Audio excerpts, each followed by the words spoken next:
Hey everybody, Brad Linder back at you again with another one tonight. Continuing on with the Battletoads series here. I'm going to kind of straighten things up. Got this writing kind of low here, so I want to adjust it.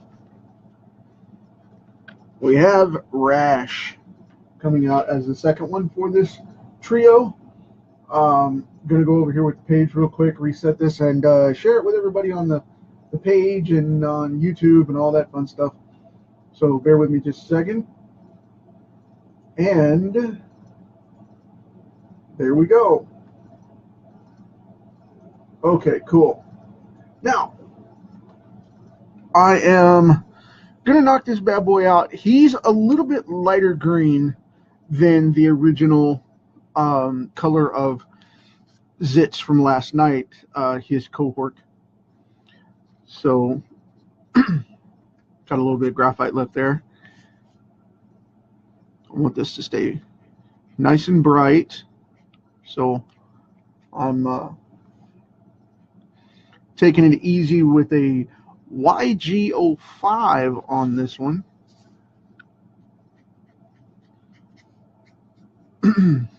So I'm going to knock this out fairly quickly because he doesn't have a lot of great detail to him other than the line work. He's fairly simple. So we're going to do one shading on this one. I was going to try and do some, two tones or dual tones and kind of bring him out a little more, but I don't want to mess with him too much because he's got such a cool, bright green look. I want to keep it very clean. So what I'm going to do is I'm going to leave that alone. I'm not going to muck with that too much. I'm just going to color him out, and we will leave him alone at that. Then I'm going to go in here and color in his gloves, which are gray. And that is it. I know it's very simple for the one that I drew, but the thing is, with this character, I wanted to keep him clean because this was a sketch card at the time. And I wanted to keep it very, very simple in comparison to what I had going on, which was to get it done and make the character look as realistic as possible to the original source material. The reason I had that problem going on was because of the fact that I was trying to use this as a practice platform when I drew him a couple of months ago probably. And I just wanted to make it look really solid and hold up against the original reference to where the character would look like he was supposed to. And I think I did that just fine. But now that I look back on it, some of the other cards that I've done have been way better detailed. But there's not really much photo reference, for a 6-foot frog. So I'm keeping it kind of open to forgiveness there that it's not exact. So bear with me. But yeah, man, this series was great. The video games were awesome, and I really enjoyed this piece of my childhood because that's when video games were keen to me, because that's when I was really into all that stuff, and I was looking at even going into graphic design and programming for a little while to do this exact sort of stuff, and then everything went high-end 128-bit, and onward and upward, and man, the games that are out there now are just way beyond me as far as graphic programming skills go. I don't do those kind of graphics, so I'm more of a 2D comic style guy, so that is why we have that action going on. Hey Jeremy, glad you made it, man. What indie comics did I read? I was more into the. I was a big fan of the Image stuff. I was into a lot of a lot of heavy metal type comics. Um, the heavy metal rocker type stuff is what I liked. So I liked a lot of comics from the UK. Um, I liked a lot of different influences from old school stuff like that, and I liked a lot of the older vintage comics, um, a lot of the old pirates and western stuff. I used to read not necessarily independent as much as golden age and silver age stuff. I used to really dig the older comics. Uh, as far as independent titles go, I really loved James O'Barr's stuff. His Crow stuff was freaking phenomenal. Still is. But yeah, I used to read that. Um, I got highly influenced by Bone, Jeff Smith's book. I really enjoyed that one. Um, I was even, believe it or not, I am a happy and confident man to say that I enjoyed Strangers in Paradise as well. That was a phenomenal book, especially on the independent scene, and it had an old school 50s appeal with the way that Terry and the crew drew the women, but it also had a modern appeal to it, to where you could get really, really cool down to earth talking head stories that really worked, which I really enjoyed the concept of that. Queen and Country is one that I'm addicted to now. I love that book. If you've never checked that book out, please do. They have many volumes now, but feel free to check that one out. I'm not tied to them or anything, but I tell you what, that was a phenomenal book. As of today, I'm very picky about the books I read because, one, I don't have a lot of time because I'm producing more than I have the opportunity to read. But I am filling collections. I'm filling collections in my comic books and graphic novels and stuff like that. And I'm going retrograde these days. I go more for the independent stuff of getting holes filled rather than going for all out new stuff. I mean, I'm very picky about the new stuff because it all looks the same to me and all reads the same, especially Marvel and DC. So we'll have to see how that goes with the new fresh start.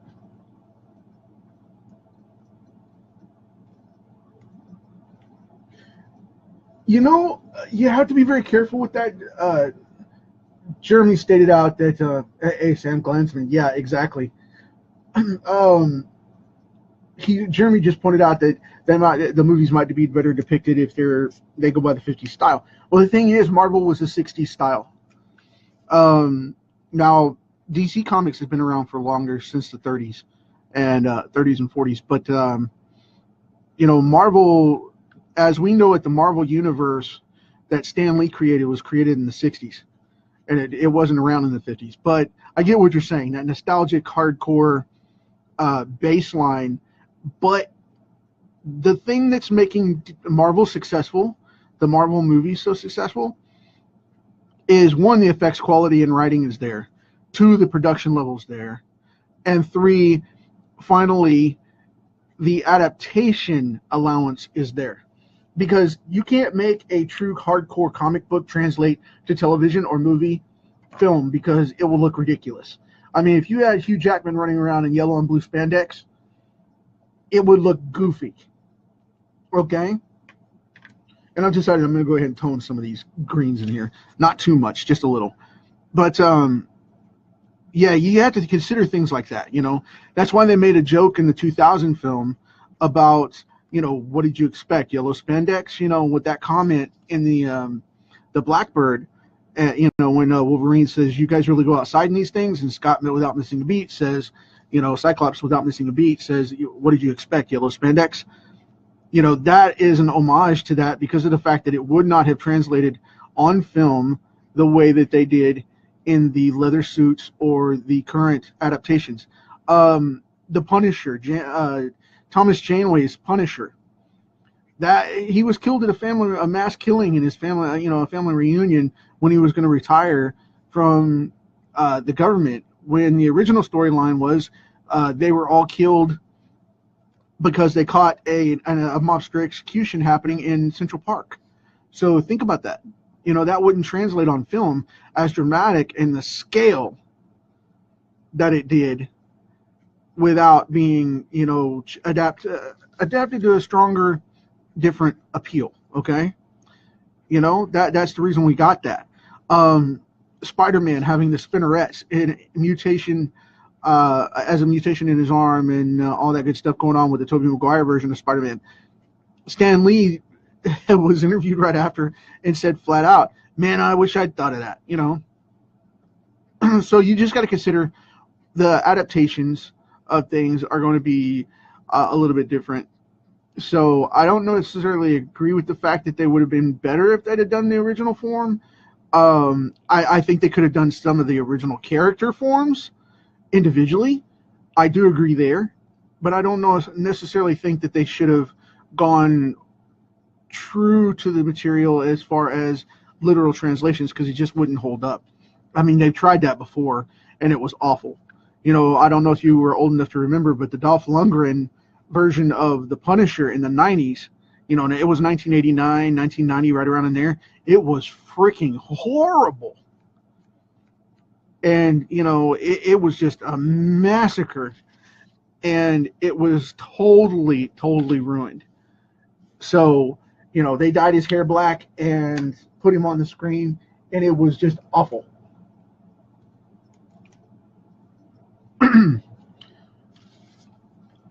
Johnny pops in, put him in the Archie universe. Yeah, let's not. I hope not. I, I would hate to see that. There's rumors going around on this conversation that's pretty cool, because that you guys brought this up, because there's a rumor mill going around right now that Warner Brothers is up for sale. It's rumored.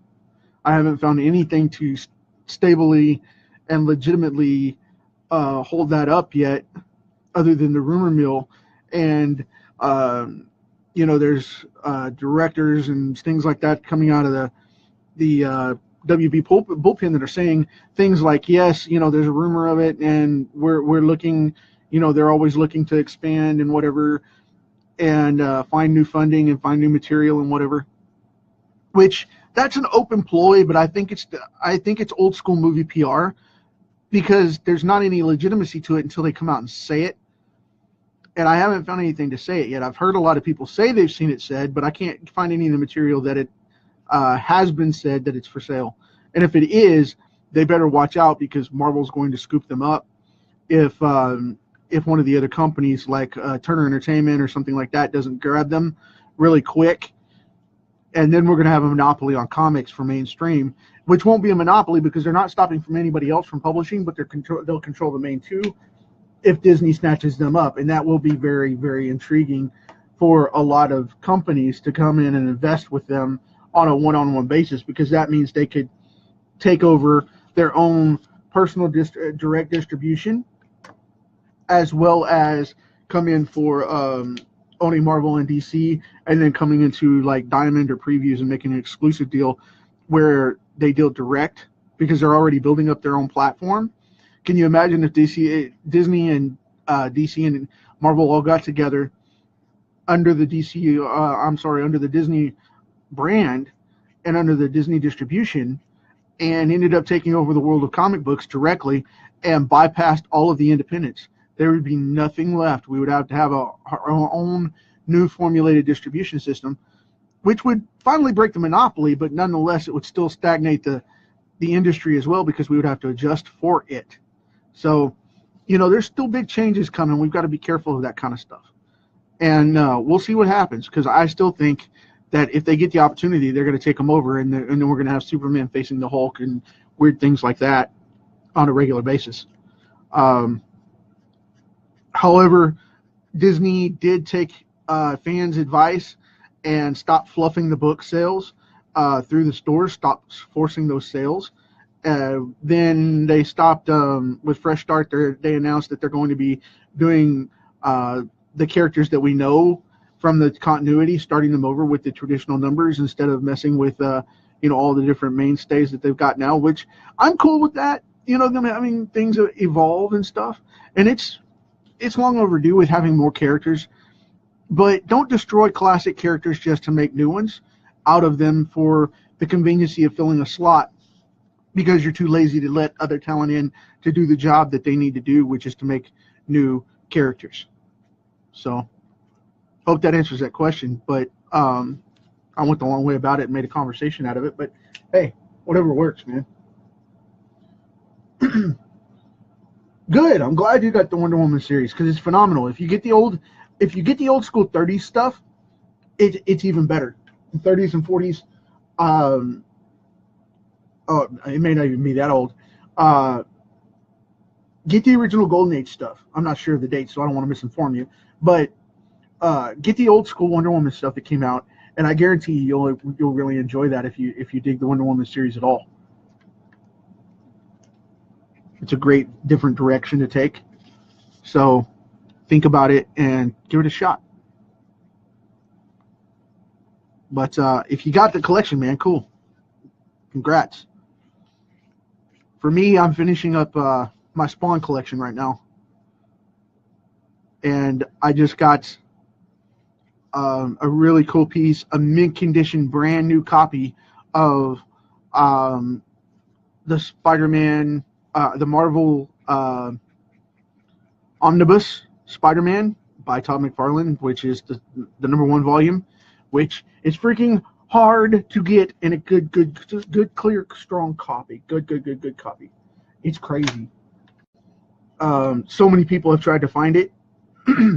I have one still in the wrapper, and that little bugger cost me $80. It's a $20 book, and it cost me $80 because it's been out of print, and you can't find one in that condition. So, but it's phenomenal. The Amazing Spider-Man stuff is easier to find than that was, which was funny to me too. But I just got that hardback, and it just arrived just the other day. I haven't even I haven't had the nerve to crack it open yet. I've got a copy of it, and I want to make sure a lesser quality copy of it, and I want to make sure that I don't ruin it. So excuse me, I can't bring myself to open it. Which I might, I don't know, because I bought it from my personal collection, and I won't be getting rid of it anytime soon. So we'll see where it goes from there. But anyway, as for tonight, Rash is done. Here, I haven't pressed him out yet, but here's Pimple, or here's Zitz, and Pimple is tomorrow to round this trio out. So here we go with this. This is where we have him right now. He's the darker of the two. Then we have Rash, which then Pimple goes to a yellowish brownish color, more this color. So you guys, thanks as always for hanging out with me. I enjoy it, and we will continue to do this again. And I'm going to try to be back around 3 or 4 tomorrow afternoon Central Time for the next one.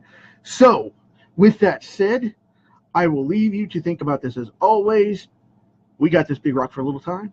See how you can leave it better for the next generation tomorrow. Talk to you later, guys. Take care.